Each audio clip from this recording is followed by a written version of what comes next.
And one thing that you've focused in on oftentimes in critiquing the Bruen test, the Bruen ruling, is this concept of that has come up in Rahimi as well. And so I want to start with that.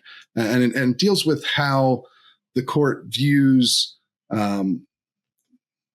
founding era law or really the lack of founding era law on specific topics, and how that should be interpreted in regards to modern gun regulations. Can you just explain your view on this a bit, what the court held and why you think it's problematic, and then we'll get into what they said in Rahimi. Yeah, certainly. So I think on one reading of what the Bruen test was doing, the reading that Justice Thomas, who authored Bruen, ends up saying is the right reading in Rahimi.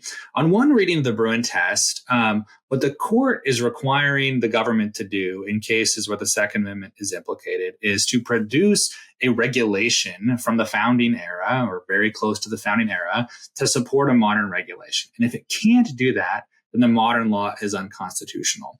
And so what that means is that if you look in the past and you see conduct that went unregulated or just the absence of regulation, then the assumption is that that tells us something about what the constitutional authority was at the founding era. And I think that assumption is unwarranted. Justice Barrett, in her concurrence in Rahimi, says this assumption is unwarranted because we can think of lots of reasons why founding era legislatures might not have enacted a law, even if they thought it was constitutional to do so. But unless you assume that the only reason they did not enact the law was because they thought it was unconstitutional, then the lack of a law there doesn't tell you anything, or at least doesn't tell you much about whether or not a similar law today would be constitutional.